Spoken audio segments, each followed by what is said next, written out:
cannot exceed 21 million. The hardest money that has ever been invented. I also made the case for owning Bitcoin, the quintessence of scarcity premium. Scarcity premium. It's literally the only large tradable asset in the world that has a known fixed maximum supply. By its design, the total quantity of Bitcoins cannot exceed 21 million. Cannot exceed 21 million. Bitcoin is the hardest money that has ever been invented. If you don't have my private key, you cannot spend my Bitcoin, period. And this is the power of Bitcoin. It's the first time we figured out how to create true property that you can take possession of with full custodial rights. What's going on, everyone? Welcome to another episode of Talking in Bits. And we finally turned the cameras on because we got John Magill in the house from Zaprite. Did I say it right? You did, yeah. All right, okay, absolutely. good. I just asked you, so the people are probably thinking, like, how could you not get it right? But I have a bad history with butchering people's last names. And maybe that's karma. It's funny because everybody says Magill. Magill. Like Mac, they make Like it like MC? Mac, because you know, like Mac is a traditional Irish name. Oh, okay. Yeah. It's like Mac something. So they just Scottish too, And right? Scottish too, like Yeah. because Mac means like it's usually like Mock, M-A-C, like Mock Dougal or Mock Dowell or whatever. Yeah. Mock means son of, and so Mac okay. translates like like Macgill is a name, okay. but Magill, all one word, like lowercase g, Yeah. is much rarer. But so everybody always just says Magill. So. So people butcher it worse than me. I was going to give you a story about how they butcher my last name, but for the sake of just not continuously doxing myself over and over, I'll just leave the conversation out. Well, we were just talking about that and having a laugh because I tried, when I moved to Austin, I tried to be anonymous. Yeah. I thought, like, great, second life, I'll, like, be anonymous. I won't tell anybody my last name. Nobody knows my age, like, date of birth, anything. Like, this is a great opportunity. And I remember one time, I think I'd asked, I was sponsoring the Dublin Bitcoin meetup. That's what it was. And I was talking to the guy, Gary, back in Dublin. I was like, oh yeah, just send me an invoice and I'll sponsor you. I'll send you some Bitcoin for the meetup.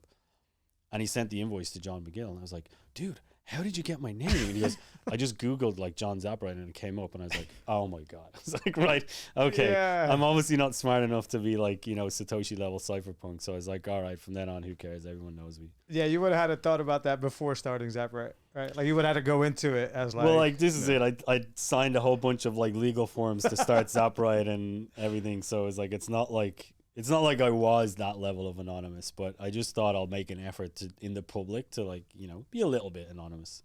Yeah. But then obviously you start a company and you raise money and you kind of have to start doing the podcast scene and talking to everybody, and you kind of it just makes sense then to be like, all right, people know who I am, so there's no point in trying to be too cool about it. May as well just And couldn't go flow and with just it. like appoint an agent to go and carry out all of your business and everything. Yeah, I don't know if there's such thing as a fractional like CEO. Maybe there Yeah. is. I don't know. Yeah. Maybe I could have just like sat in the background and hired someone else to do the podcast. And I've do heard it. of fractional CFOs. I've heard of fractional everything else. I've never heard of a fractional CEO. That kind of sounds weird that you would have a fractional CEO. yeah. Well, I think it's part-time leader. it's valuable to know. Like I don't know how true this is, but like you fall in love with like the owner, not necessarily the company. Mm. Right, so it's like you think of Steve Jobs, you think of Apple. That's an obvious example, but like if those people were anonymous, you can't really like fall in love with them, the personality, right? Like, Yeah, I can Yeah, attest to that. You kind of you get drawn in by the vision as communicated by founders or yeah, it's CEOs like leadership. even though Yeah. Bezos is not around for Amazon, I still think Amazon is a Bezos. It is a Bezos company, but like he obviously took his bags and left. You say Bezos or base sales? Is it Bezos? Would you say? Are you I said talking about Jeff Bezos. Bezos? Jeff Bezos. Okay, Yeah, I thought you were okay, talking yeah, about yeah, like a yeah. region. Are you gonna tell me it's Base Sales? No. Oh, I was like, thought that's you a weird pronunciation of his name. Yeah, I That's was like, dude, I've been wrong this whole time. No, I thought you were talking about like a region or something like that, and, No, and no, like he went- sales or something. He Yeah, got no. a hot little honey there. He Yeah. got buff. Yeah. He took all his shares with him, Yep. and now he's living a great life. yeah, Hey. yeah. But the point is that like even to this day, even when I look at the Amazon logo on my phone, like I mean, not exclusively, but I think like, oh, Jeff Bezos put this together, right? Well, you're right. I mean, I think when you're starting a company, especially like a very young startup, you have to be passionate about your product, and Right. you have to be out there selling it to people, and like you as the founder need to be passionate. I think so. Yeah. It's different if a random CEO comes into an established company. They can maybe be a bit more like professional and subdued and like not really be in the limelight or anything. But when you're a founder, like you got to talk up your product, right? You got to be passionate. You got to be in there. You got to be, shouting it from the rooftops. So it's different, but yeah. And a lot of this, inventions and products and stuff come from, just people wanting to solve a problem that they had themselves that maybe wasn't something that they thought was going to make a bunch of money, but they saw value in what they were doing and just put pen to paper one step after the other and figured out a solution for themselves and then, iterate on it. And then, then their friend is asking them about this thing that they're like, hey, I can get a lot of value about it. Can you make one for me too? Can you make one for my cousin? I want to give this one as a gift for Christmas. And so, maybe thinking a little bit more about Zaprite and sort of your journey to creating the company and solving problems and delivering value to market. What was the, just the initial first problem that you felt you were solving? Well, yeah, I mean, that's exactly how Zaprite came to be as well. Is I first heard about Bitcoin 2013, but never really got into it until 2016, 2017. And then like really got deeply into it and was trying to figure out some way to get involved. But I wasn't a coder. I couldn't do PR reviews, couldn't do anything like that. So I was just basically like on Twitter, like watching from the outside. Yeah. But always thinking like I'd love to be involved some way.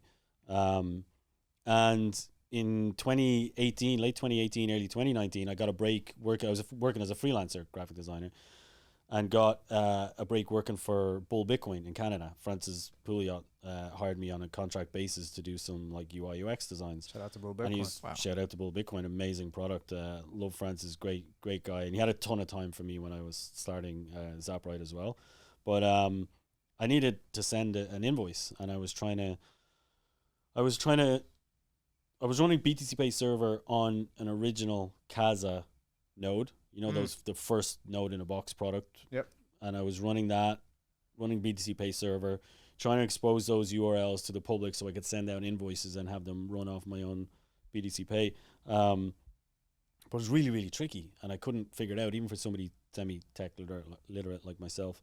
And so that was the kind of genesis of the idea for Zaprite. It was like, I really just want an invoicing platform where I can just hook up my wallet and I can just create an invoice, send it, and then the app will like do all the like live pricing when the person goes to pay. So there's no negotiation around the rate. Like, oh, I'm going to pay now. Is this rate okay if I convert it to this? And all of the email notifications back and forth and receipts and everything is all taken care of.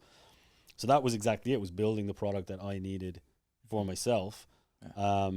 Knowing full well that there would likely be a need for it as well. Other people would be doing the same thing. I just didn't know how big that was, how early it was going to be. And then obviously now, Zaprite's kind of grown substantially into a full merchant services like payment gateway with a whole bunch of features, which like are finding a lot of use for various different folks. But back then that was to your point, the initial idea was like, I need this product. Mm-hmm. I really want to get into Bitcoin in some way. And in those days, back in 2016, 2017, there really wasn't the huge proliferation of like front end apps that we see now. Yeah. Obviously, like it was a lot less. So the opportunities for people who weren't coders was a lot smaller. Now there's like, it doesn't matter whether like, you're a lawyer, a marketer, like, whatever it is, there's going to be roles for you in Bitcoin companies. Mm-hmm. Whereas a lot of the early stuff was just like pure code. It was just heavy development.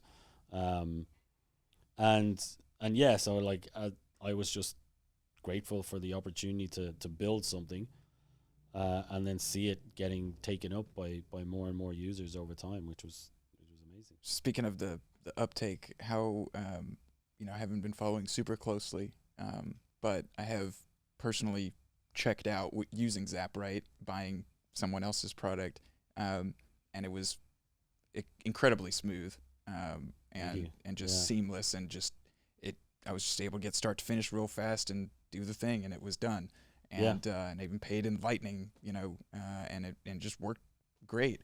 So that was my experience, and I would definitely, if I were a store owner or selling goods on a marketplace or something, I would definitely be considering Zaprite. But how has, I guess, rest of the Bitcoin community taken onto it? Do you feel like it's delivering on your expectations of growth? Yeah, definitely. And like you brought up a good point there as well, even from the payer side. Mm-hmm. So that's something that we get a lot of feedback about, is even people who aren't Zaprite users, they ultimately are, because they're paying on the payer side. Right. And just sitting outside there working with Parker like an hour ago, and he got some amazing feedback from a customer who was basically just paying an invoice, and sent Parker an amazing, like, beautiful note about how, like, he just really enjoyed the experience. It was smooth, it was seamless, like everything went quick. He like enjoyed the experience of paying this invoice. And that's something that like makes me really proud that we built something like that's really amazing. So we see it from both sides. You've got Bitcoiners, the payers, and Bitcoiners, the merchants. The merchant stuff is interesting because when I first came to Austin 3 years ago at this point, we had Oshi and Pleb Lab, and they were throwing a block party in December, and it was amazing, like really great experience, and there was a lot of excitement, and a lot of what was happening around that time was just knocking on doors and trying to persuade business owners to take Bitcoin. A lot of them had no idea what you were talking about, but they were promised that they'd get extra footfall, there'd be an event, there'd be people passing through, and so they're just like, yeah, what the hell, let's do it. But invariably, like, that died off after the event. They didn't get any more Bitcoin payments, and they were disillusioned, and that's kind of it. I'd say about 12 months ago, I started to personally notice a big change in that shift, which is now we're seeing a lot of merchants coming to us and saying, I understand Bitcoin, I get the store of value, I want Bitcoin on my balance sheet, like I want it in my treasury, in my business, and I know that the best way to do that is through opening up the payment channels to all of my hundreds or thousands of customers. Instead of relying on one single exchange and paying exchange fees and doing all that, a really like seamless way is to just open up a whole bunch of channels to my customers and offer it to them, knowing that it might be a tiny percentage of people that actually pay, but you're putting it in front of every single customer. Right. And so a lot of merchants will come to us and say, we want to get those payment rails in place. We know we may not get a payment for 3 months, 6 months, a year, or even if we get them right away, it's going to be like 1 to 5% of our payments. But we understand it's critically important for us to do this now. We don't want to be scrambling to do it in like 12 months or 24 months or 36 months. So that's one side of it that I see has like shifted in the last 12 months.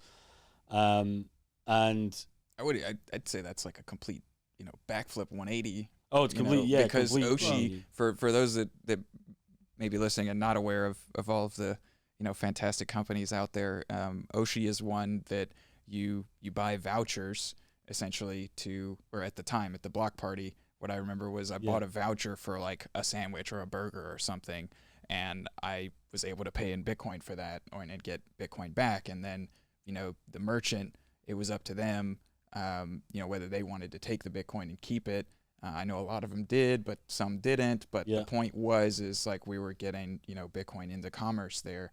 And like you said, if you, like all things, if you're not repeatedly doing it, it's just going to fall off like a habit that just doesn't stick. And so it's really, do you feel like there's a catalyst or something for that? I want to go a step back before we keep going through the conversation, because I think a lot of that, what you're saying with like vendors coming to you now, or merchants coming to you now, it's an education thing. They learned over time somewhere, coming to the commons, just around it, right?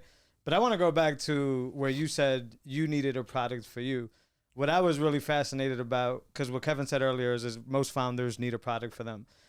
But at the time, just the fact that you wanted to get paid in Bitcoin when that wasn't widely a thing, well, I mean, I wasn't around at that time, wasn't widely a thing, is interesting to me. So I think I want to go back to like what made sense for you or why you wanted to get paid in Bitcoin at a time when most people weren't doing it. And then we could work our way to the current day where the education is so vast with podcasts and everything that most people want to get paid in Bitcoin, right? Because you made a product to get paid in Bitcoin. Yeah. Right? Because there was invoicing products have always existed. So like, what was it? Where were you at that time? Who were you listening to? What was the I guess the space like?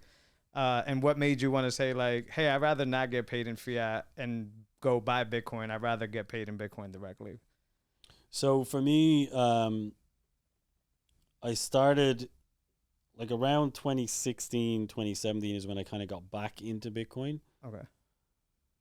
Started buying a little bit of Bitcoin, and then the whole like altcoin boom happened of 2017, and I got sucked into that, and I like, you know, lost a ton of money buying like every single shitcoin under the sun, and then came out the other side of that in 2018 and realized, oh, hang on a second, like I think Bitcoin's more than what I understand it to be. It's not just like the king in the cryptocurrency space. It's actually like, you know, the future monetary network of the world. Like this is absolutely massive. Yeah. And so at that point, and I'd been heavily following Bitcoiners on Twitter because like I knew right from the start that like Bitcoin, I kind of like in the back of my head as well, I knew all these altcoins were flash in the pans, but like I thought I was the world's greatest trader and I could make some money and like, you know, all the usual stuff that people do. But fundamentally I knew that Bitcoin was different. And then it was really around that time after that whole like, you know, 2017 crash or 2018 crash, I guess, was when it really started to drop in January. It was you know, those months like just reading up a lot more about Bitcoin, realizing like, okay, why are all these Bitcoiners that I follow on Twitter, they don't even care about this crash. They're just like, yeah, it's going to happen. It happened before. It's going to keep going up. I'm buying more Bitcoin. And I'm just like, okay, I really need to like, you know, figure out what's going on. Yeah. And then of course when I did, I was like, right, I need to stack as many sats as I can get my hands on. Yeah. And I had the opportunity as a freelancer to get paid in Bitcoin.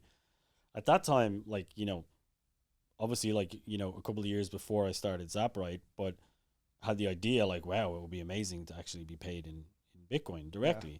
But I didn't have any clients that like was working for a ton of normie clients doing my freelance graphic design stuff. And it was just randomly, like I was living in Canada at the time as a customer of Bull Bitcoins, using their platform all the time to buy my Bitcoin. And it just, like one weekend, I kind of just looked at their UI and thought, I can improve this like so much. Yeah. So I spent the weekend like mocking up, wasn't Figma at the time, I think Adobe XD, mocking up some new UI designs and prototypes. And then on the Monday morning, I just DM'd Francis and sent it to him and said, hey, spent the weekend doing this, like love your product, but I think it can look way better. Yeah. And like, you know, eventually he read the message and got back to me and he's like, holy shit, this is amazing. We want to hire you to do this, to redesign. So that was my break then. I was like, oh my God, this is amazing. I now have the opportunity. I'm working for a Bitcoin company. I have the opportunity to get paid in Bitcoin. Yeah. And that was like 2019. So it still took me like a full year until after like COVID hit it. And I was like, all right, like, well, my freelance work is just completely like dried up. I've got time on my hands. What will I do? And I was working with Nate. You guys know Nate. Shout out to Nate. Shout out to Nate. He was working with another company called Verify, who got bought by Bull Bitcoin. So he was working at Bull Bitcoin at the time that I joined and was doing freelance work as well. So I just randomly reached out to him and said, hey, I want to build this app. Like, you know, what do you suggest? I started building it in PHP because that was the only thing I knew, right? I was dabbling in WordPress themes and templates and stuff. And so that was really the only thing I knew on top of HTML and CSS. Yeah. So I started building it in PHP, and Nate's like, no. You need to build like a modern web stack. Like it's got to be React, use Next.js, host it on Vercel, like do all this kind of stuff. So he jumped in and he like helped me like a hell of a lot in building that whole framework, like right from the beginning. Yeah. So he's really be part of the DNA of Zaprite. Like he really got it going, understood the product right from the very start. And helped kind of shape just the technical direction of where it was going. Really got me kind of set up and like walking.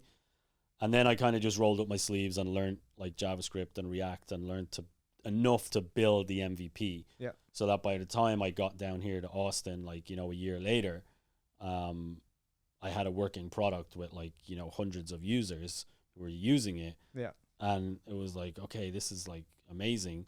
Now I need to go and like raise some money and hire a proper developer to rewrite all my spaghetti code. Yeah. But yeah, that initial, like, I mean, to answer your question, it was I kind of just always knew that Bitcoin was better than everything else. Yeah. And then it really took until that crash in 2018 for me to look deeper into Bitcoin, realize what it was, and then have that aha moment of, oh, I need to like get as much of this as I possibly can, and so I should probably get paid in it rather than, you know, buying it. And then of course there was the whole no KYC aspect of it as well, right? Because when you're a freelancer and you're getting paid in Bitcoin, at least at the time, I don't know if the rules and regulations have changed, but I think it's still the same. I'm not sure. Maybe there's rules about if you get over 10,000, you have to like report it or something. But like at the time, not tax advice.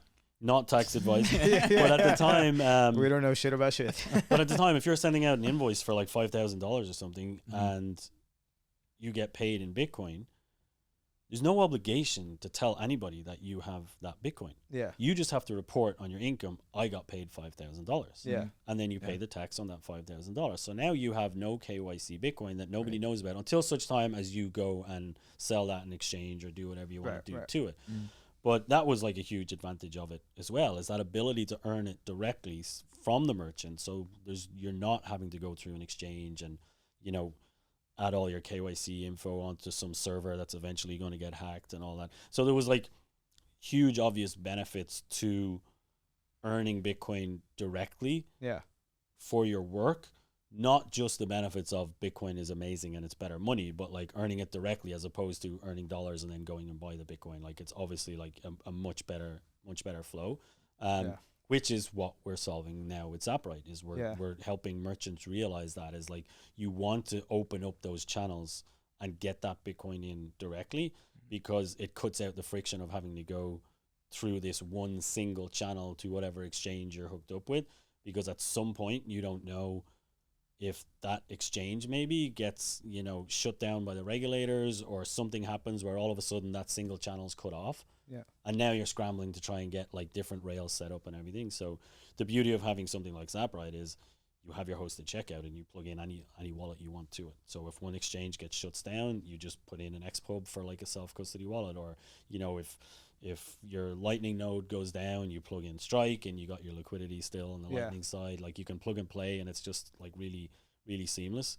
So damn good. It's just all about trying to make it so easy for people to get paid in Bitcoin, because ultimately we think that's where the future is going, and I think most people will think the same thing. Some will have different opinions on how soon it is in the future, whether we're too early or, you know, whether we're just at the right time.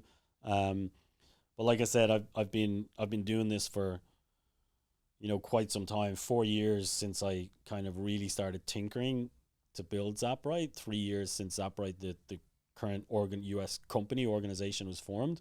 So we're just under 3 years old, like not even 3 years old yet. And like we've made a lot of progress. And like I said, we're seeing that shift in mentality from the merchants.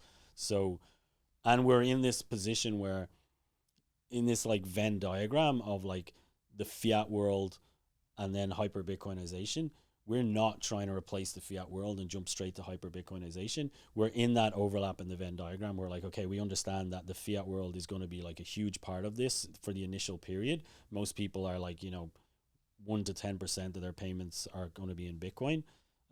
Some a hell of a lot more if they're lucky. So we're in that space where we're servicing both sides, and so we have this huge opportunity to really bed ourselves down and be a long-term player that can provide services to both of those markets as one declines and another expands. I feel like that's something that a lot of people, well, maybe not a lot, but that some founders and, you know, business owners realize when they're getting into Bitcoin and, you know, becoming, you know, getting on zero, so to speak, and moving completely over to storing their value in Bitcoin, is they jump straight to the end of the funnel and they think everyone's going to meet them there, when really, like you said, you realize, oh, actually, we need to meet people a lot closer to the fiat world and be more in the middle of that Venn diagram than more on the Bitcoin side of things. So Yeah. I just, the big thing that Zaprite is just huge is like, that's why I asked the question about you, is like, it seems like a no-brainer, at least around here nowadays, that people know why they want to get paid in Bitcoin. Yeah. You named a few reasons, right? Like a lot of other Bitcoiners. Some people, the store value thing is a huge to them. Some people just want to jump the Visa fees, the 3.5 fees is as basic as that. They'll still convert it into fiat, but just at 3.5%. There's so many different reasons. Yeah. But like, I wasn't around, well, I think I was shitcoining at that time, but I wasn't around in the Bitcoin space around 2018, around that era. So I was just that like, how did people know? Because freelancing is literally giving your time, right, to get paid. Yeah. But maybe the cycles are the same and it doesn't matter. But like, to me, it just seemed crazy that somebody in 2018 would say, hey, I'll work 20 hours for you and get paid in Bitcoin when you didn't know what Bitcoin was. But it sounded like you knew what Bitcoin was. And because of that, you've been able to foreshadow into basically building a company that aligns perfectly with people who want to get paid in Bitcoin. Yeah. The very first tagline for Bitcoin since day one, or for Zaprite since day one, it's since changed because we're more than invoicing now. But the first tagline was convert your time into Bitcoin. Amazing. Yeah. That was it. And because I understood exactly what it was, you're converting your time into money, which is, an abstract idea of our time and energy that is supposed to carry through over space and time into future, and we can buy back that time in the future. So I knew exactly what it was and what I was building, what I was trying to do. It was like, as a freelancer, you want to convert your time into Bitcoin. Yeah. And as I said, obviously we're more than just the invoicing side of it now. So like, we dropped that tagline and just, Bitcoin payments made easy is more encompassing now. But I mean, that was really what it's all about, was understanding, okay, this is better money. If you're going to spend your time working for somebody, you want that converted into something that will give you back that time in the future and more. And fiat just won't do that anymore. That's huge. And interoperable, like Kev said, interoperable with like meeting people where they're at, interoperable with the fiat market as well, and just being able meeting people where they're at is huge. Like, even on the customer side, as you said, Kevin, but also like that's what we focus on the merchant side as well, which is why we're wallet agnostic. We're probably like one of the only companies doing what we're doing, which is crazy when you think about it. Like, there's so many Bitcoin companies out there now. So many companies do the same thing. There's nobody else doing what we're doing, which is like, it's crazy. Which is pretty amazing to think about it. It is. We're taking an approach which we think is the right approach, obviously, which is meet merchants where they are. Don't force them to like KYC and onboard onto another custodial wallet just so like you can provide them like with liquidity and like, control of their funds and all that kind of stuff. We're like, no, we'll meet you where you are. Like, what custody have you already got? Oh, you use a cold card or a ledger? Great, plug it in. You use Strike? Perfect, no problem. You have collaborative custody with Unchained? Great, plug it straight in. Like, we don't care. Obviously, we have a preference for self-custody. We try and, educate people. Sure. But when merchants come to us with no setup, we'll ask them questions about what it is they're trying to do. And a lot of times we'll guide them to somebody like Unchained and Strike. It's like you don't want to look after things like completely. You want that maybe collaborative custody redundancy with Unchained. Great, like go do that, perfect for your on-chain stuff. You don't want to manage channel liquidity or anything. Great, sign up for Strike, perfect. And then as their business grows or they get more comfortable with Bitcoin, then maybe they can move on to a self-hosted node on Voltage or something, right? Or they can start running their own node and connect through LND. Like, there's all of these different options that we'll talk merchants through, but it's very much with the ideal of meeting the merchants where they are.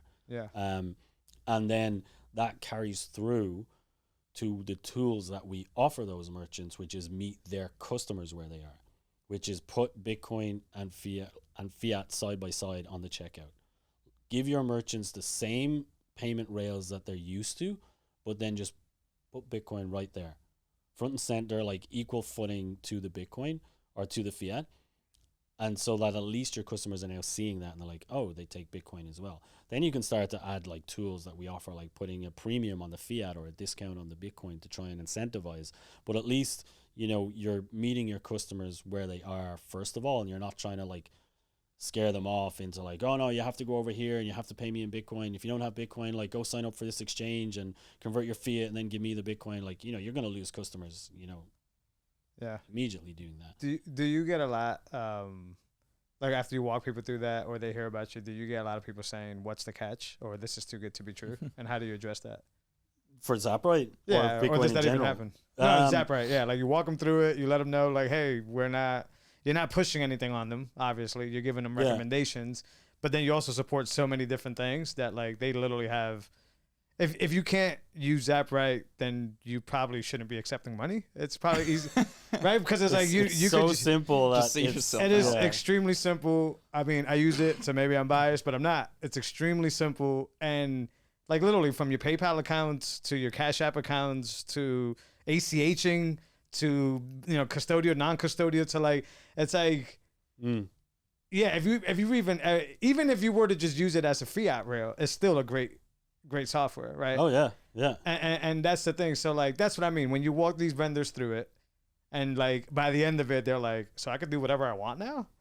Yeah, do you yeah, ever get yeah. like, nah, this is too good to be true, or what's the catch? Like, what are you guys getting at? None of those conversations ever pop up. Not so much like what's the catch, like where are you guys gonna rug me later? It's more like holy crap, this was easy. Like this was simple. Like where's this been? It's like if you think about it, because we don't need to KYC users, right? You just need an email address to sign up because we don't custody funds, we don't touch money. We're not a payment processor. We're a payment gateway. We're a facilitator. We basically just do the piping, like to put buyer and merchant together. Yeah. So if you think about it, you can come to Zaprite, put in an email address, an account will get created for you immediately. You can go to the connections page, type in your Strike handle, right? Whatever, like Zaprite at strike.me. So you just type in the Zaprite part, hit connect, you're connected, right? 5 seconds, you got Strike connected. You got automatic liquidity, lightning payments, easy, right? If you have Unchained, for example, you go to your Unchained account, you download your JSON file that has your vault configuration, drop it in. We automatically read the vault, the XPubs, the vault label, everything. It's there. It's ready to go. You have a Square account.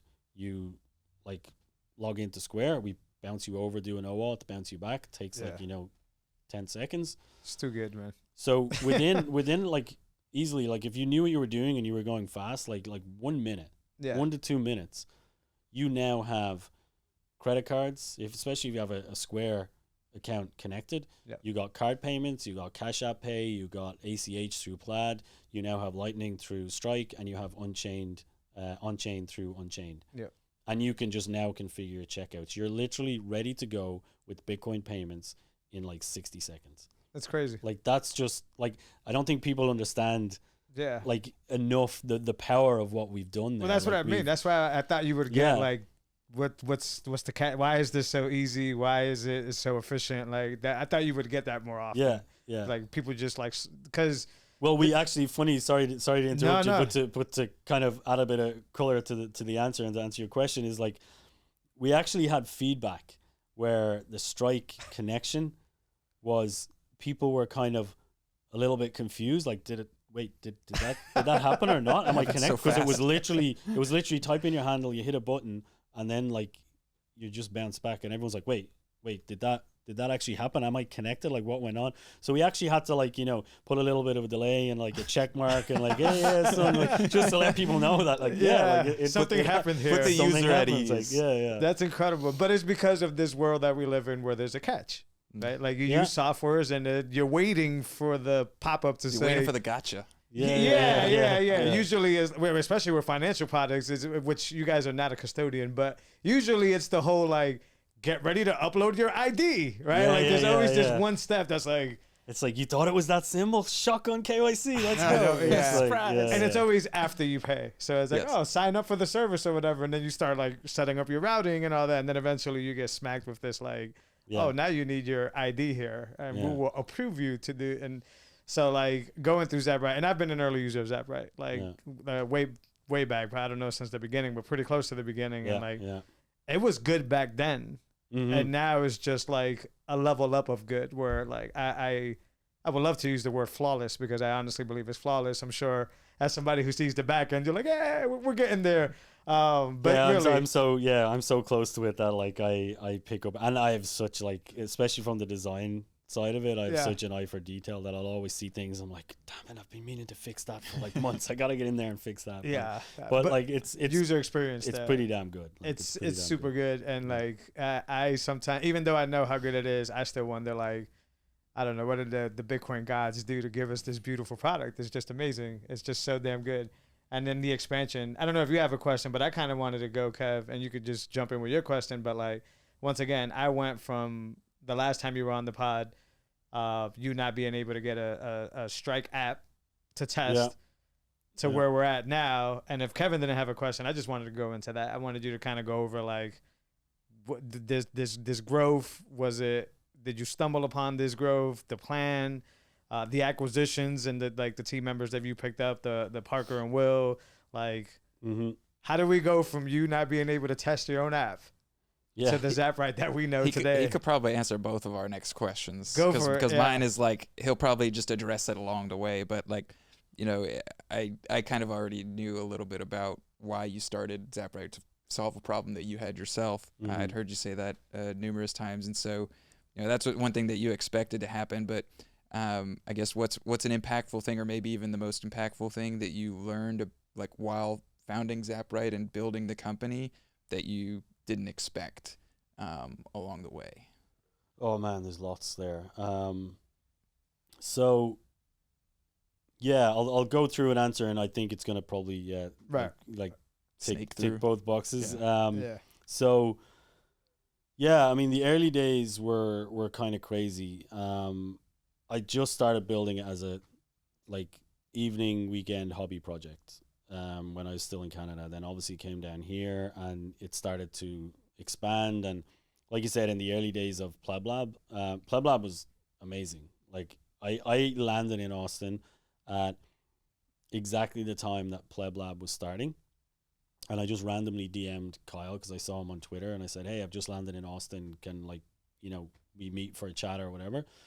2 days later, after I get here, I'm meeting with Kyle. We're having tacos over in East Austin. He's like, yeah, we're setting up this like co-working Bitcoin incubator. Like, do you want the first desk? And I was like, wow, yes, like amazing. Yeah. So like, I feel like there's a lot of things that happened that a lot of people wouldn't have had those opportunities, or maybe I just got lucky to be in the right place at the right time. There's definitely a lot of things that happened that kind of, spurred things on a lot. But yeah, going back to those early days where I was trying to get, like, I got access to the Strike API. Like, it took me forever of just pinging them and annoying them because they were like, who is this dude? Like, he's a nobody. Like, nobody knows who he is. He says he's building an app, and like, we're not going to give it. And they were just starting to release their API at that point, so they were dealing with big players. But I finally got it, and I was like, oh crap, I can't test this thing because I'm not US citizen. I don't have a social security number. I can't sign up for the app. That was when they were just US app. Yeah. And so I was basically having to code in the Strike integration and then just like ping Super Testnet and like Michael Atwood and others and just being like, okay, I sent you a transaction. Did you get it? And they're just like, yeah, thanks for the $5. Great. See you later. It's like, so I was like, okay, so it's working. Like my Bitcoin's not like disappearing.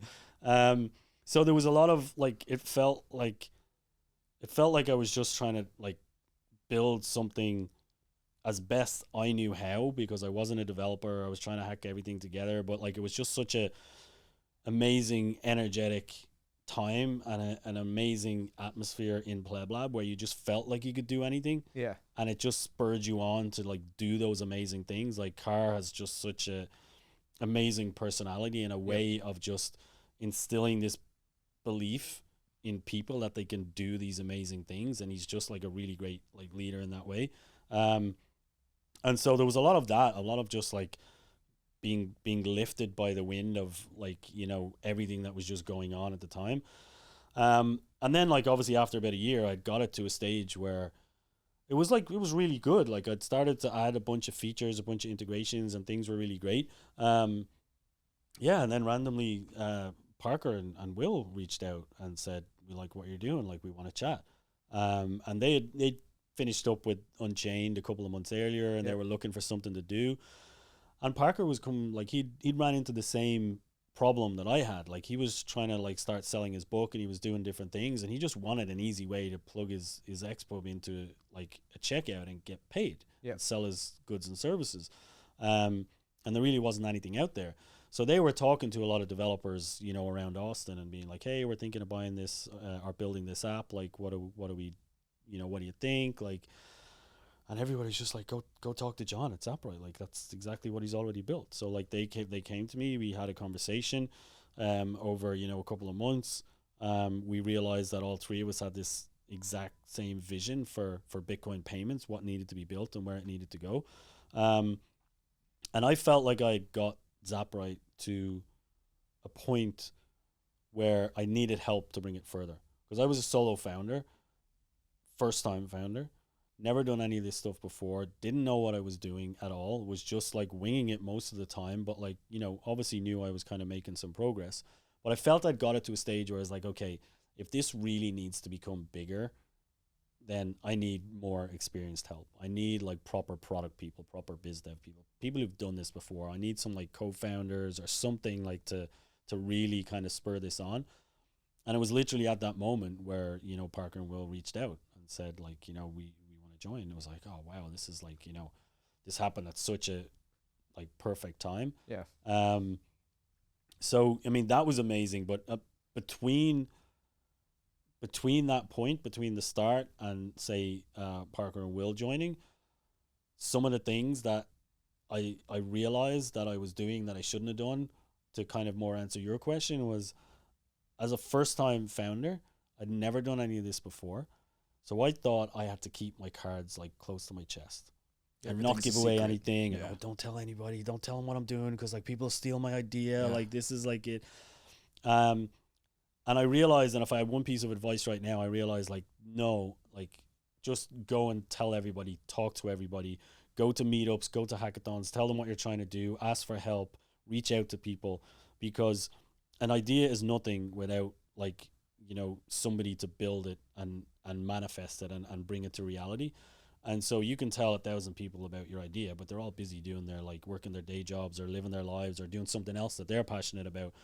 No one's going to steal your idea. Like just like really just go and get help, because the help is there, especially in an amazing community like a Bitcoin community where people are really, really like, they're just good people.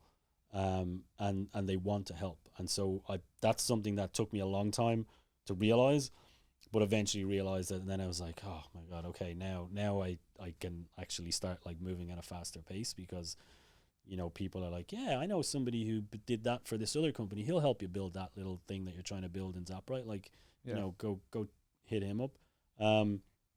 So yeah, it's been an amazing, like I said, almost 3 years. It'll be 3 years officially in January. Yeah. And sometimes I do have to pinch myself and think, you know, how did I get to the point where I was just escaping Canada? I just jumped on a plane. I sold all my stuff, got out of my lease, and got the hell out of that like commie country as fast as I could.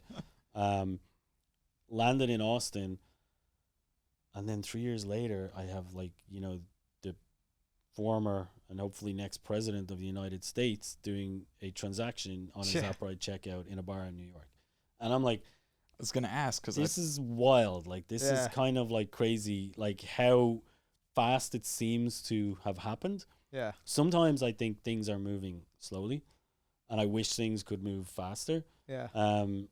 But you don't realize that when you're building a business, like things are moving fast. You're just like so close to it that you think things aren't. But when you zoom out and realize, you just look at the months and then the years go by, and you're like, wow, oh my God, like how did I get to this place less than 3 years later where we have like an amazing product? I mean, you touched on it earlier, all the things that we've expanded into now with payment links and point of sale and API and webhooks and everything else is just like, it really is a very, I wouldn't say very different product to what it was early, because it was still all built around Bitcoin payments. Yeah. But just like much more of a robust, solid, feature-rich, like real-time application now, which is amazing to see in the short 3 years like that. Yeah, I It's think a been lot of good timing there, right? It's like you said a little while ago, it could be luck, it could be timing, but what I see there is that like timing mixed with consistency, Mm-hmm. right? Because Yeah. at any point in time, whether the time was going fast or slow or whatever perspective you're looking at, one thing was a constant there, and is you continue to build, you continue to believe in it, Yeah. right? And yeah. then timing just rewarded you whenever it showed up. Right? Yeah, And and in fairness, a lot of people did say that to me at the time. I was one of the first people in at like 7 or 8 in the morning and blah blah, and I was still there at 7 or 8 in the evening, like every single day. Like dude, every time I see like you, you're early working. days, like 7 days a week, I was in that place. Like I just had the key card and I was just in and out because what else am I going to do except work on my startup, right? Yeah. And people did recognize that I was working hard, like very 100%. hard. Yeah.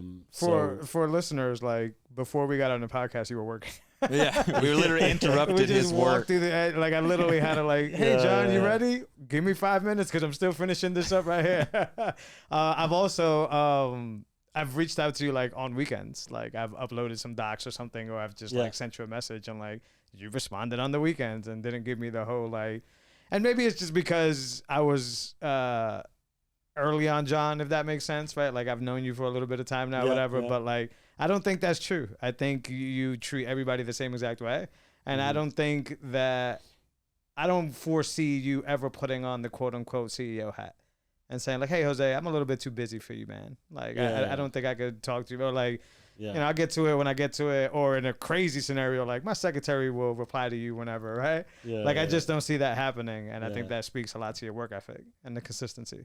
Yeah, I mean, I'm a very personable person. Yeah. I like chatting to people and meeting new people, and especially now that I'm living back in Ireland and I'm only over in Austin every once in a while. Yep. It's great to like see you guys and bump into you guys and come on the podcast and do things like this because I don't get to see you that often. So like I'm more than happy to like chat to people. So like if I get random messages off people on a Saturday, I'm excited to see their name pop up on the phone because it's like, Yeah. oh yeah, I'm talking to that guy and so like yeah, how's it going? Nice.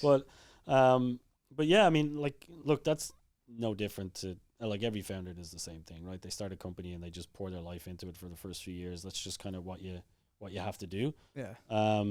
But at some point, you obviously have to take a step back and realize that there's more to life than work and money, and you have to figure out your personal life and your social life and all that kind of stuff as well. So, yeah, it's a balance, but it's rewarding when things go right.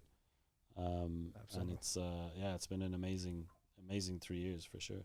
I love one thing that you said, when you're zoomed in, feels like everything's moving slow, and then you take a step back and look around, you realize how everything has changed. 1 year in Bitcoin is like a decade in the real world, and that's, you really just said it right there. But also too, like thinking about in the context of PubKey and, the first presidential purchase using Bitcoin, and if it wasn't Zaprite that was going to be used to, kind of coordinate the address, the destination, bring the buyer and the merchant together and facilitate the exchange of value, what would have been there, And then another point to that about like the world moving fast around you, like you're sitting here building, meanwhile the world is just adopting Bitcoin behind your back, and it's just all this stuff is just always happening. And there's really no point to this rant other than the world moves fast and people are adopting quick Bitcoin at a faster pace than you might think, because here it is 2024, 15 years after the initialization of the Bitcoin protocol, and the president is already using it, and that's big. And it's really cool that you were involved. And I mean, too. shout out to like every company that was involved in that. It wasn't just Zaprite. It was like Zaprite was just the payment gateway. We were the point of sale on the iPad that allowed PubKey. They use our point of sale every day in the bar. People go in and buy beers with the point of sale, and they have their own LND connection like hooked up to that through Voltage, I believe. And then it was a strike payment on the paying side, paying an Voltage node through an LND connection on a Zaprite checkout. So it's like there's a lot of different like Bitcoin companies involved in that transaction, which is amazing to see because these are companies that have like started very recently. Strike obviously like has blown up to be like, you know, $1 billion massive like company. Like it's amazing to see. Voltage as well doing like great things. And we all know Lightning Labs, like they've been there since the beginning of Lightning, and they're just like providing some great stuff. Like Strike, you could only buy Bitcoin, I think, in like the last 2 years. Wait, Strike is $1 billion company? I don't know if they are. Did I miss that? But, okay. but I they mean, may be. I mean, I'm just guessing They're based on. successful. I'd probably buy them for $1 billion. I'm just guessing based on the last fundraising round they did. Like, didn't they raise like They did 60 or 80 million or something Okay. like that? It Wasn't was an something, like, ungodly huge? So I'm amount like, of money. it's they're north of 500 million anyway. Put it that way. I Great would company. imagine. I would imagine. And for me, saying that is big because listeners of the show know I have a bad history with Strike. Don't open that door. Yeah, Okay, I'm not right, gonna- okay. They've been good lately, though. I've actually been using Strike a lot more lately and have seen more consistency than in the past. But I didn't know there were. Yeah, I mean, right. I'm making assumptions there, but their fundraising was like, you know, over a year ago, I think. At this Well, stage. So like, I'm assuming they've kind of grown. They're in and around. a lot more consistent. And just because it's relevant to this conversation, I use Strike as my channel connection to my Zaprite invoices or whatever, just because it's works. reliable. It's Yeah, really yeah. good. Yeah. Yeah. And the being able to, I guess, having the app is very important, right? Like to just have that invoice get paid and then get the not only the emails from Zaprite, but be able to get the notification to Strike specifically. And then since we work with the UTXO Slayer, shout out to Tom, then I'm really big on like basically batching UTXOs before I go, put them away for forever. For long-term storage. Yeah. So like, that's actually some really cool stuff that we've built in lately. Which one? Which part? Like locking addresses for doing consolidations and stuff. Whoa, wait a minute. Did I miss this? You might have missed it, but I want to answer something that you said earlier before as well, is that when you're zoomed in and you're kind of like, you think things aren't moving fast, but the world is like really adopting Bitcoin behind your back and you don't realize till you zoom out. Yeah, I mean, we're wallet agnostic, and I mentioned it before, but our whole thesis is we want to build integrations to like all the different wallets and connections that are out there. We just constantly get pinged by people like saying, can you build this? Can you build this? Can you build this? And it's integrations that we weren't even aware of before. It's some like other kind of weird credit card processing company that they're using, or it's some accounting software they're using, or it's something. And so like we're just getting pinged left, right, and center by people. We're like, oh wow, there's a lot of people out there who are using Bitcoin and want it integrated into all these tools. And Zaprite is fast becoming that platform that does that. So that was just something that when you'd mentioned before about, the world is adopting Bitcoin behind your back. Like sometimes you kind of have to just like zoom out and kind of lift your head a little bit and go, oh yeah, we are actually moving at quite a fast pace. It's great to see. Well, it's really interesting that you're getting that, direct feedback from the market of like, you solved your problem, but now your neighbor has a slightly different problem that's similar to yours and was like, oh, he could solve mine too, and just seek you out over and over and over again. And then one day Zaprite just rules the world of that adoption, right? Just over time, when I first started using Zaprite, nobody wanted to pay in Bitcoin, and it's so different now. And it's been maybe 3 years or 2 years just to. I mean, look, the macro events over the last few years have just escalated that with the massive inflation we've seen and everything else. I think the general public is starting to realize that their money is just wasting away. But yeah, to go back to the lock address feature. School. We had, because we introduced like Bitcoin wallets a while ago, like Xpubs, right? You can just drop your Xpub in and we'll derive the addresses and we'll watch them so you don't have to keep pasting an address on every invoice. And we noticed a like huge transaction come through. And one of our clients reached out to us and went, hey, we just got an email saying like, this massive transaction. And we looked at it and we were like, holy shit, like, where did that come from? Can you give general what massive is, like 10 Bitcoin generalized? No, I mean, I won't say, but like it was basically a consolidation. Oh, okay. Gotcha. So they had consolidated.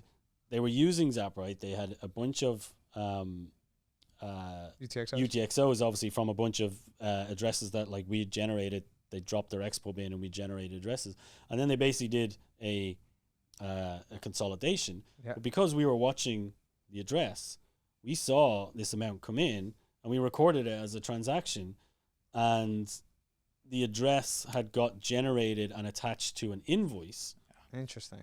And then Looked like a it payment. triggered like a massive overpayment Yeah. on this like invoice. So we were like, what? It took us like a little bit to figure it out. We're like, oh, okay, like this must have been a consolidation. We reach out to the client and they're like, yeah, we were consolidating, and we were like, okay. And then like looking at like all the Tom stuff, the blog posts he writes and everything as well about this, like we kind of got inspired because we use Unchained for our connection for taking our subscription payments and everything, and holding our treasury and everything for Zaprite. Yeah. And like Tom has some really great stuff about like consolidations and UTXOs and all that kind of stuff. So we just thought, all right, well, like let's just build in a feature where you can literally just like go through your Expo in Zaprite. You just go to your Bitcoin wallet. We show you like all your upcoming addresses. You can literally just toggle a drop down that says lock address. Mm-hmm. And that just means Zaprite is not going to look at that address for transactions. You're basically locking it and telling us, hey, I'm going to use this outside Zaprite, so just forget about it. Yeah. And that's for that purpose of doing a That's huge. consolidation. So So if you're ever going to do a consolidation with a wallet you've got connected to Zaprite, Yeah. just make sure you go into Zaprite, if you can remember it beforehand, and just lock the next address, like, or find the one that you're going to do the consolidation to, because you can see the addresses, the indexes listed out. Lock it, and it will be permanently locked. You can't unlock it; it'll be permanently locked. So we will never ever record anything that happens on that address. So for my wiring sake, the person went externally and then sent to an address on that, like a future index address. But Zaprite didn't know about that. I think they were consolidating within the same wallet. Right, so they chose So they a basically future. just created a Yeah. new receive address and sent everything to themselves to that. All the previous UTXOs consolidated to the next address in that wallet. Gotcha. But because Zaprite was aware of all the addresses, it triggered. And associated an invoice. Not for only that, something but to they had sent out an invoice. Yeah. Yeah. And we had generated the next address from their expo, associated it to that invoice, and so we were watching that invoice, Gotcha. address for the invoice payment. Yeah, and then yeah, we yeah. saw this massive consolidation come in, and we were like, okay. So Gotcha. Learning in real time. Was the So- invoice Yeah. was the invoice a real? Because this is in my head. I'm like, okay, there's almost users always do things that you never predict. They click all of the buttons when they should only click one of them, or the left or instead of the right. And so I'm sitting here, I'm like, man, what did they do? Did they go and like fake a payment and then just to get an address because they knew how to do that, or fake a like a purchase or something, and now I got the address and now I'm gonna get it over here, or was it just happened to be they had the keys to the wallet and they just consolidated and the wallet just picked the next address? I would that say they also did had it the all in invoice? the wallet. Yeah, I mean, I don't have insight into that, obviously, but I Yeah. would say these guys are technical enough that they were managing their wallet With their own either in keys, yeah. Sparrow or like Cold Card or whatever it Got it. was, and they basically just did their consolidation, and just because it was connected to Zaprite, we noticed it as well. I see. Yeah. So that's a So- different way to consolidate. I think the way I do consolidate, at least with like business expenses, is basically like just collect all of them and like I would say strike a cash app, but it's definitely strike, because then you get like that no fee push out whenever you're ready to move or whatever. Does that make sense? Yeah, so you'd be like from an exchange to your cold storage, where you have a bunch of UTXOs. I guess strike is an for exchange, example. but it's coming directly from. Yeah. Right, But so I'm not- what I mean is you're doing it from one wallet to another.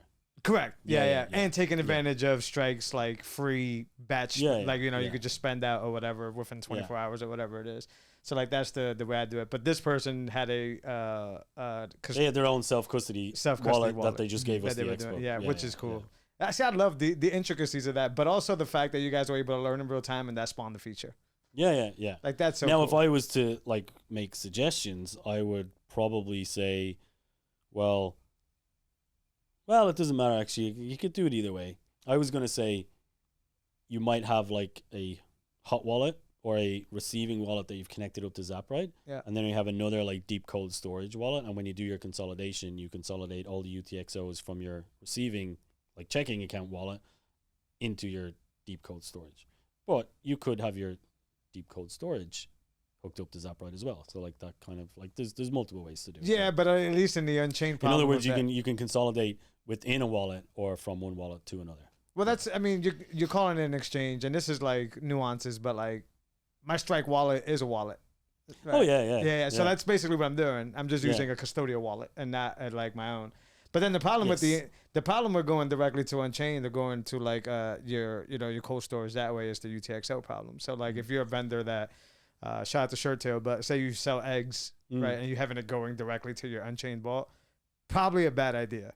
Yeah, You're if gonna get a doing- bunch of $35 UTXOs, Yeah. and that vault is gonna then just become Multi-sig is not kind to UTXO. Yeah. So like, but I mean, at least Unchained does a great job of sending you Yeah, reminders when reminders, you yeah. build up a list of We UTXOs, which is try. a great service, Yeah. which is basically like, hey, you've got like over 10 or over 10. I don't Yeah, know what yeah. the threshold before they shout send out to that Tom. email is, but That's all Tom. it's like I mean, so speaking Product of team too. these Yeah. these user foot guns, we're on this theme now, or like users getting themselves into situations, I should say. What other, you had the lock address feature. Are there any other features that have been born out of like, oh man, like I didn't think that this could even happen, or I hadn't predicted this? I got one, but I don't even think I should say it. Well, we've definitely had a bunch of features that we've added like similar to that lock address type thing that didn't necessarily come out of, oh, I didn't know like we would even have to do this, or this kind of came out of nowhere, but they were just kind of ended up being good things to do. Mm-hmm. One was like very similar to the lock address, which is reserve address, which is different in the sense that if you have a wallet connected to Zaprite and you've given us an expo and we're deriving addresses, when you create an invoice, you don't have to attach an address to it because you just toggle your wallet on and say, I want to use this wallet, and we'll derive the address when somebody comes to the checkout. But we added this reserve address feature where you can actually specifically say when you're creating the invoice, hey, I want to reserve an address from this wallet now. So we'll derive the next address, we'll reserve it specifically for that invoice, and then we'll print the first 6 and last 6 on the PDF. So that when it gets sent to the client, they then have this extra security feature where they can look at the PDF and then they can look at Zaprite's checkout, and then we know when they go to pay it, we're like, oh, we already have this address specifically reserved for this invoice. We'll show it, and now the customer on the other side can check their PDF and say, oh, first 6 and last 6 match up. Great. So that's like a nice little security nice. feature that, there's Parker's idea. He's just like, I think, this would be a really good thing to add for customers. So there's a lot of like kind of more of what I would call advanced Bitcoin features like that we're adding in, which makes us stand out from any other company that just wants to add Bitcoin payments to an invoicing. Right? You think of like QuickBooks or something. Like QuickBooks will probably add Bitcoin at some point to their payments, like maybe in a year, maybe in 10 years, who knows? And it's not going to be as good as Zaprite. But like, yeah, do you think they're ever going to care about like consolidations and No. UTXOs? Like, they're just going to be like, oh, you want to get paid? Yeah, here, connect Coinbase or something, blah, blah, blah. Yeah, Like, exactly. And it's they'll like- probably be incentivized to like force you to custodial, right? Instead of like giving Yeah. you the option. Like, there's really cool things that happen all the time. For example, the day before, we came across a Lightning invoice that had been overpaid. Because we have this underpayment detection. Works really well. It's great. Like, if you overpay on-chain, like an invoice, if you overpay or like, let's say you underpay, we detect it. We know how much was paid. And if you're short, whatever it is, we update the UI to tell the customer like, hey, thanks for your payment, but you underpaid by X amount. Click here to like make a second payment. Then we generate a new address and allow them to make the second payment. And so you can have multiple transactions on an invoice. And we saw one pop up for a Lightning payment yesterday. And we're like, that's weird. I personally thought you could never overpay I'm thinking the same a right now. Lightning invoice. Yeah. And so we learned yesterday that you can. LND allows Lightning invoices to be overpaid up to 150%. And the way this Interesting. particular invoice got overpaid was they were using a wallet that does swaps, liquid Lightning swaps, Okay. and they were paying, and the payment was a multi-path payment. So it got split into 2 shards, 50% each one. They went out, and it took a long time, 10, 20, 30 minutes. Nothing was happening. So this particular user pulled out a different wallet and paid just straight up with that wallet. it went through immediately, and then at the same time, one of the shards from the swap went through. So it ended up with 150% overpayment. Yikes. 50% overpayment, 150% total for a Lightning invoice. Wow. So that was one where we were scratching our heads for like an hour yesterday. Yeah. We were just like going through our database, going like, how did this happen? Like, there must have been some kind of error. Like, what went on? And in the end, we realized, no, Zaprite worked perfectly. Yeah. It was just we didn't realize that this was an edge case of an edge case of an edge case where this can happen. Yeah. So like, you know, every day is a school day. You learn something new.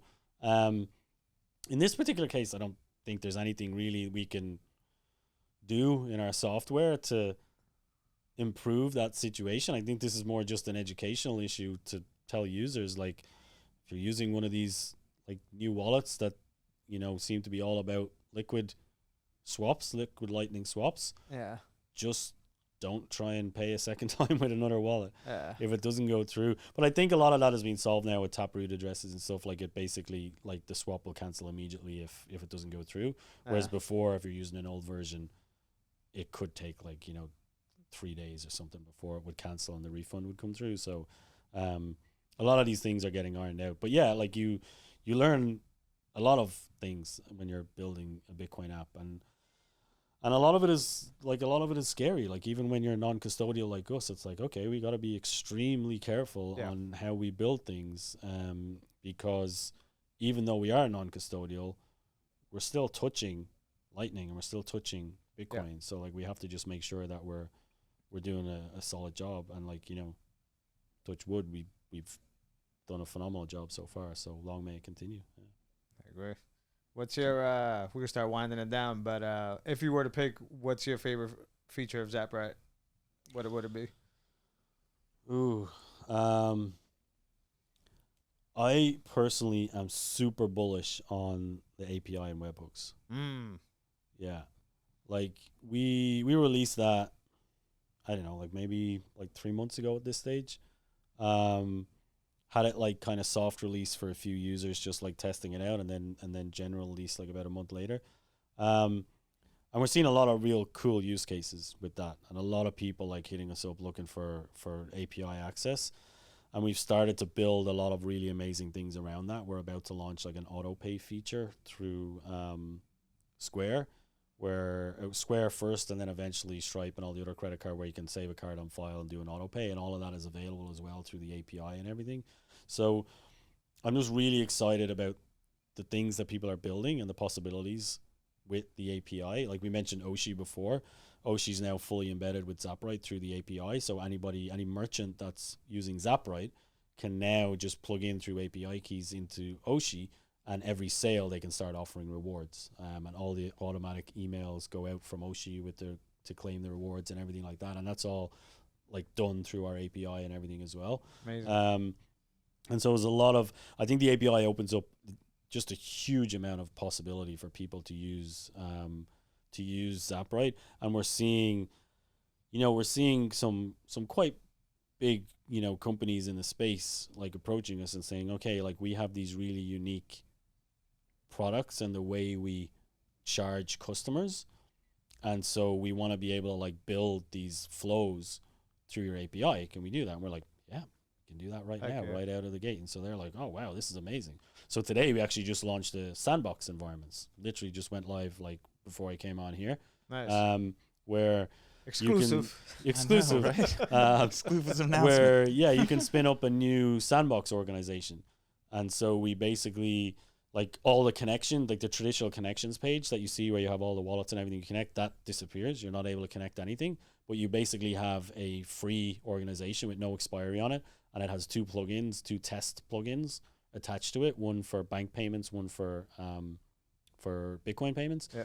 And so you can basically just have those test plugins on your checkouts, and you can now start using the API and testing plugins and simulating payments in that sandbox environment for free without having to use your real org account. And like, maybe you don't want to, you know, pollute your your accounting data with a whole bunch of like, you know, fake test orders and stuff. Yeah. So now we have this ability to just quickly and easily spin up a free sandbox account and start using the API and everything. So Amazing. That's so crazy. Is the Bitcoin part like testnet Bitcoin, or is it just it's approvals? not even. It's reg just tests? a fake payment. Okay, It so just it's like, simulates. we like received it. Like Yeah. that type yeah, of thing. it basically just says like we received it. It's like we got 0 conf and then we got 1 conf, and then it Okay. basically like, you know, you can simulate 0 conf and 1 conf.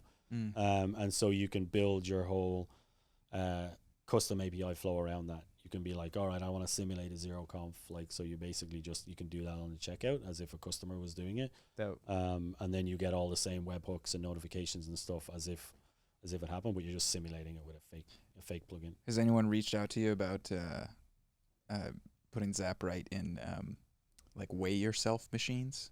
I'm taking Weigh this yourself is a very deep like. Are you constantly lore- weighing yourself? lore- Dude? No, I'm not.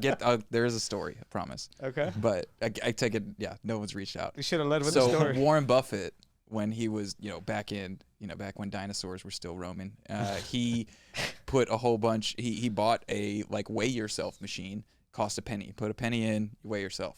Yeah. Sounds simple. Well, like everybody, as you're walking by, like what's a penny to you? Like what's 100 sats to you to weigh Yeah. yourself? Walking by, I'll do it. Fine.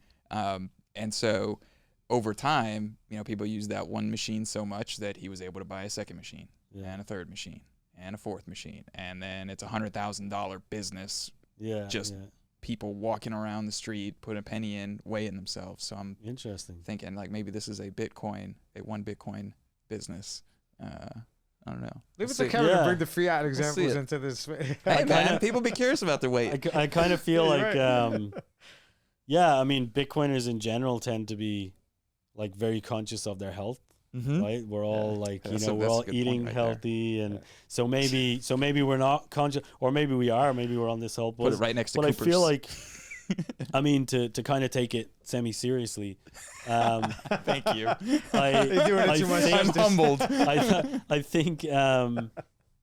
I think it's weird because if you think about that scenario where somebody's like walking around through like a pharmacy or whatever, and they see the machine, they have coins in their pocket. It takes them like 2 seconds to pull a coin out and put it in. right? Exactly.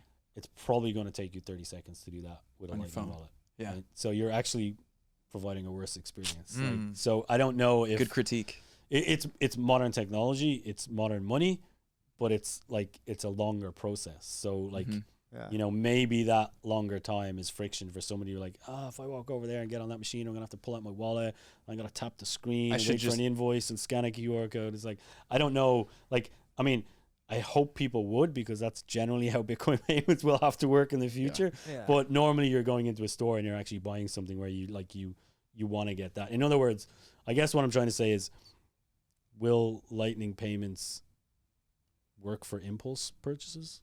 We just need like Bitcoin. I don't Like know. we Well, need tap and pay. Yeah. Like Yeah, NFC maybe if payments. NFC. Well, that's my next where it'll- idea. that's Is where just it'll I'm work, just yeah. gonna do an NFC skimmer, and like people just walk by my Yeah. little thing. And Another thing Yeah. is take their I stuff. we're still in the world. frictionless. Yeah, exactly. We're still in the world where I value my 100 sats a lot more than a bullshit quarter. Yeah. So I'll give up the quarter 100%, but the 100 sats, I'm probably gonna think about it. Even Yeah, if it's yeah. 100 sats, I'm gonna be like, nah. Yeah. I mean, 100 sats will be a quarter very soon. Well, I got a free scale at home. Yeah, Yeah. just take- that's kind of the vibe I'm on. But maybe Yeah, that'll But I change do if like it's that a whole true. NFC thing. Like, I think that's that when that finally becomes mainstream, Yeah. when that gets built into like Apple wallets and everything, where it's just like, oh yeah, like tap your phone and it pulls from like your Zeus or like your Strike or whatever you have. That'd be great. Yeah. I love how you say one instead of like. Well, I mean, if. I think it like I'm with didn't, you, didn't yeah. they just announce? Didn't Apple just announce like NFC is going to be generally available on iOS 18 or something like on I their? think so. I I thought tend they not to announced believe the something like 2 or internet 3 nowadays, months but ago. I think where- you're right. Yeah. But I tend to not believe the I mean, internet even nowadays. if they hadn't, I just assume it's a matter of time before Yeah. something like that happens. Yeah. 100%. Yeah. Yeah, I feel like I did hear that Apple announcement, but I can't even recall the specifics of it. But I mean, I Mm. use Apple Pay all the time. The NFC tap to pay, it works Yeah. fine. Yeah, Um, yeah. Yeah, now I'm gonna have to go Google that. Yeah. But I do remember some Bitcoiners or some chatter on Twitter saying, this is like one step closer, kind of a thing Yeah. to like Bitcoin in your Apple Pay. Yeah, Um, yeah. I got 2 final questions for John. Yo. You can actually pick which one you want. You can answer the both. I don't care. I do want to end the show nowadays with asking one question for sure, which is, what are you most interested outside of Bitcoin? Like, what are you most interested in outside of Bitcoin? Or it could be like directly near Bitcoin, but not exactly Bitcoin. That's a question I want to ask everybody who comes on the show. The other one is just a random question. I think I know where you land here because you obviously build Zaprite, which is payments. Kevin's going to laugh. He's going to know why I'm asking this. But can Bitcoin win if it's just a store value and nobody transacts it? Answer them both or answer whatever you want. But well, I'll answer that second one first because, Parker just recently wrote an article about this, is that Bitcoin derives its value from being a medium of exchange. Like if you think of Bitcoin, when you purchase Bitcoin, it has a value at that moment in time. And then you put it in your cold storage. And you're assuming that as the price of Bitcoin goes up, the Bitcoin in your cold storage is going up and it's more purchasing power. But you don't know that until you actually go and try and use it, right? It's like Schrodinger's Bitcoin, right? It either has value or it doesn't, and you won't ever know that until you actually go to exchange that value in a transaction. Is it going to zero or is it threatening the dollar? Which is it? Yeah. So if you take your question at its absolute literal, description, which is like nobody ever transacts in Bitcoin, obviously no, Bitcoin fails.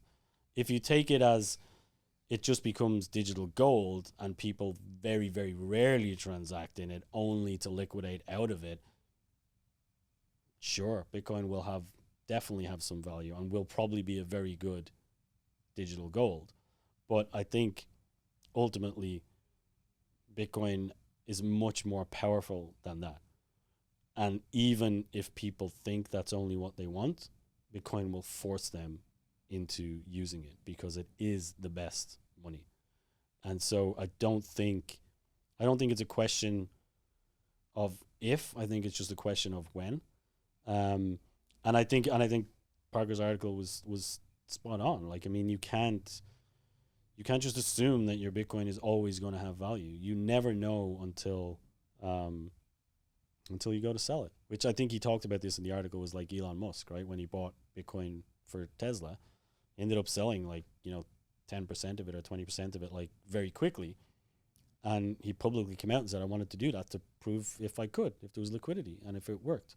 And I have a friend back in Ireland who, he started buying Bitcoin, and almost immediately he just kept asking me how do I liquidate this? I'm not saying I want to do it right now, but how do I do it? I want to know that when I need to get this, I can quickly. So it's a big part of people's, of people's mentality around Bitcoin is I need to be able to use it. And whether that's selling it back to fiat because you still maybe don't fully understand Bitcoin, or maybe that's just the world we live in right now, or whether you're waiting until such point as we're on a Bitcoin standard and you can pay your plumber or your carpenter or your farmer's market, whatever, you can pay regularly in Bitcoin. You're not going to know if your Bitcoin has value until you do that. And so I think payments are an absolute integral part of Bitcoin holding, keeping, and growing its store of value. I think I heard Will tell a story like that about, he had to sell just to make sure it would work, to make sure he wasn't on an episode of The Truman Show or something like that. Yeah, it's the joke's on me. No, it actually did go through. It sold. It's the pet rock thing. It's not a thing. The reason I bring this up, and maybe he's listening to the show, I don't want him to think I'm dissing him or whatever, but I was just with a bunch of guys and we were having the same conversation over at his house. I'm known to get very passionate, especially when so I started getting loud and because from my understanding, I don't want to speak about people if they're not in the room. What I was being told is that if it just turns into a gold and it stores its value, it wins, which I don't agree with. I think if we can say that gold has failed us as money, which that's a popular term that people have said, then if Bitcoin ends up being the same route, I think it fails us as money, and we'll go look for a better money that can actually be transactable and be worth something. But I don't think there's anything better than Bitcoin, or there will be anything better than Bitcoin. So it has to be transacted. And the same thing when they were like, oh, yeah, but like your purchasing power in the future. And my point was the same, which is, well, you still have to transact it in the future. Like at some point, you want to move this and try to get that value out of it. Because if you don't, then it serves you nothing. If you die and never spend your Bitcoin didn't do anything for you. No, but I mean, you can pass it on to other generations as well. Sure. But For you, though, yeah, but I get your point. The payment has to be part of it because Peace money, of mind was my response, by the way, before money I cut you off. money is fantastic. It's an amazing technology.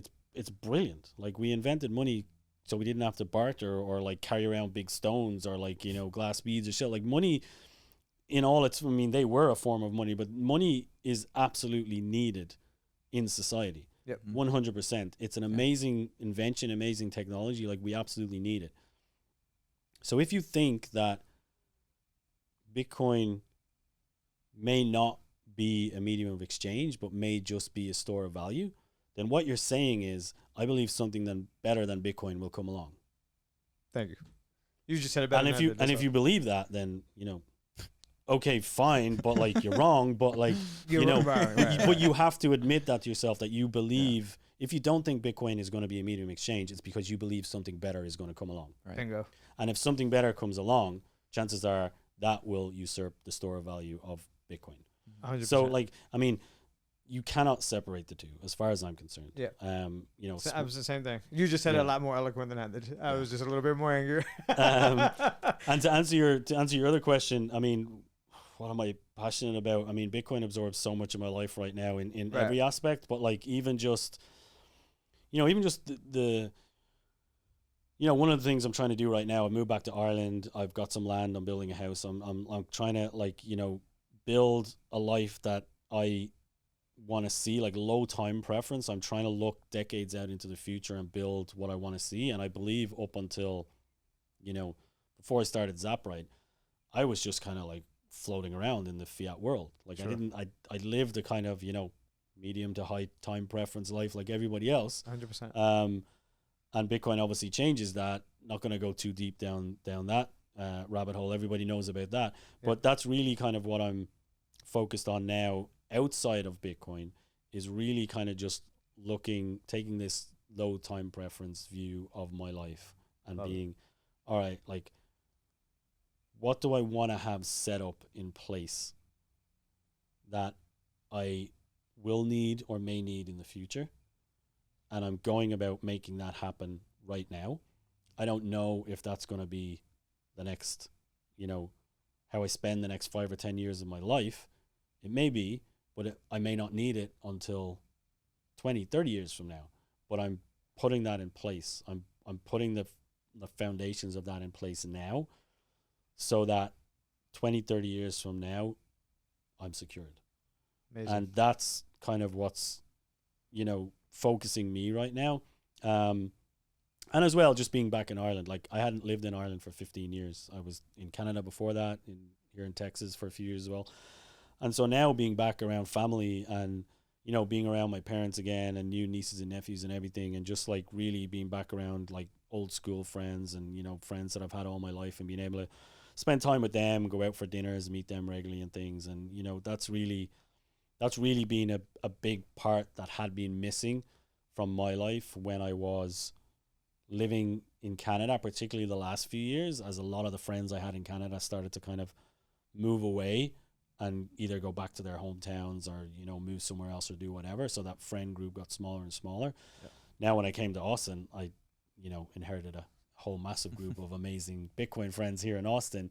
But there's nothing can really replace that, like, hometown roots, old school friends, family, like all that stuff. And so that's really, like, if there's Zaprite, and then that's what I'm focusing on right now, is like my kind of connection with Ireland and family, and making sure that I like enhance that and nurture that and protect it for the next few decades into the future. Whatever happens, I may end up back in Austin in 3 years' time. I don't know, but at least I have that part ticked off and done. That's a hell of a prodigal son journey right there. That's the I best love answer to that question. Yeah. Yeah.